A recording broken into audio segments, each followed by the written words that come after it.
24 तारीख को कांग्रेस की ओर से जालना बंद का आह्वान किया गया है। पूर्व कांग्रेस अध्यक्ष संगीता गोरंट्याल ने बदलापुर मामले और कोलकाता के हिंसाचार मामले में कार्यकर्ताओं के साथ जिला कलेक्टर से मुलाकात की। इस समय संगीता गोरंट्याल ने जिला कलेक्टर से मांग की है कि पुलिस जिले के कॉलेज और स्कूलों में सुरक्षा व्यवस्था प्रदान करे।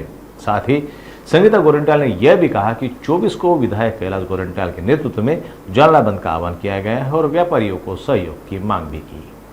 बदनापूर येथे जी घटना झालेली आहे अतिशय निंदनीय अशी घटना आहे आणि यामध्ये आमची मागणी आहे की आरोपीला फाशी ही झालीच पाहिजे। यामध्ये ज्या संस्था आहेत त्यांमध्ये कोणालाही पाठीशी न घालता सरकारने ह्यांच्यावरती कडक अशी कारवाई केली पाहिजे। त्याचबरोबर जर आपण महाराष्ट्रात वेगवेगळ्या ठिकाणी या घटना घडत आहेत आणि यामध्ये सरकारने त्यातल्या त्यात गृहमंत्र्यांनी राजीनामा हा दिलाच पाहिजे अशी आमची मागणी आहे।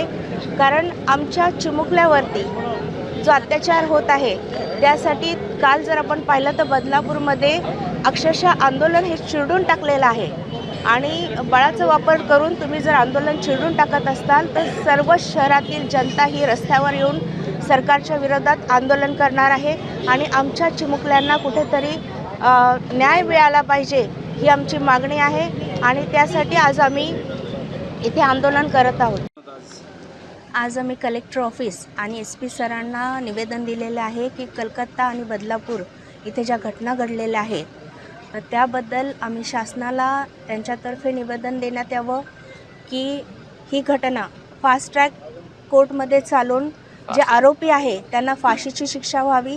त्याचबरोबर आपल्या जिल्ह्यामध्येही कायदा आणि सुव्यवस्था ही राखण्यासाठी ज्या आपल्या शहरामध्ये महाविद्यालय आहेत त्याचबरोबर ज्या शाळा आहेत आपल्या जिल्ह्यामध्ये इथे पोलिसांनी त्यांच्यातर्फे सुरक्षा मुलींना कशा प्रकारे सुरक्षा देता येतील त्यासाठी त्यांनी व्यवस्था करावी।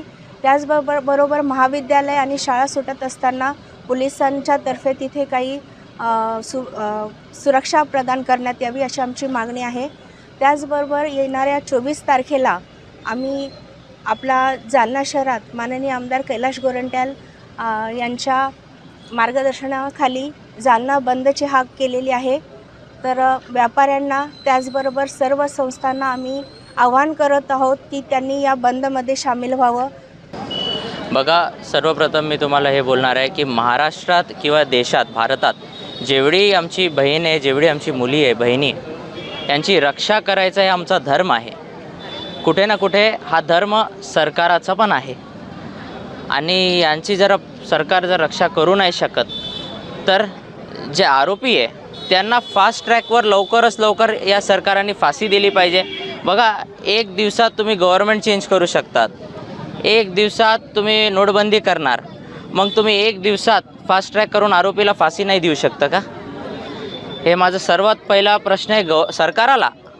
आणि हे जेवढे कुकर्मी लोक आहे यांचा निषेध तर आम्ही करणारच आहे एकदम मोठ्या प्रमाणाने, पण यांना फाशी कसं भेटली पाहिजे त्याच्यावर जास्त जोर देत आहे। आमची जी महिला आहे आमची जी बहिणी आहे यांच्या सुरक्षासाठी आम्ही तत्पर उभं राहणार एक।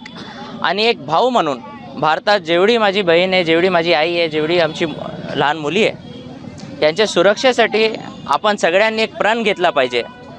प्रण असा आहे की रक्ताचा नाता असू द्या की नसू द्या, आपल्याला जर कुठेही अशी हालचाल वाटली की कुठे काय हादसा होऊ शकतो तर आपल्या स्वतःची प्राणाची चिंता न करता आपण आपली ते बहिणीला तिकडे जाऊन त्याचं रक्षण करावं।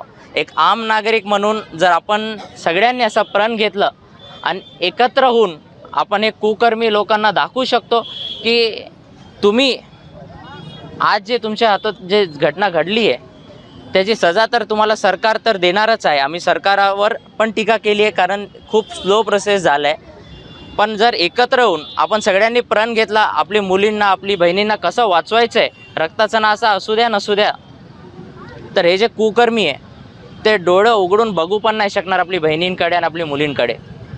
त्यानंतर जे बदलापूरचा जे किस्सा झाला, जे हादसा झाला, अत्यंत वाईट वाटतं हे बोलायला आता तुम्हाला सगळ्यांना प्रेस मीडियाला। ती जी आमची लहान मुलगी होती तिची आई गर्भवती असताना पोलीस स्टेशनमध्ये तिला 7 ते 8 तास त्यांनी बसून घेतलं, पण त्यांनी गुन्हा किंवा FIR दर्ज केला नाही। एका गर्भवती महिला जिच्यासोबत एवढा मोठा अत्याचार झाला आहे, जिच्या मुलीसोबत एवढा मोठा अत्याचार झाला आहे, त्यांचा केस पोलीस घेऊ नाही शकते का बदलापूर पोलीस स्टेशनची?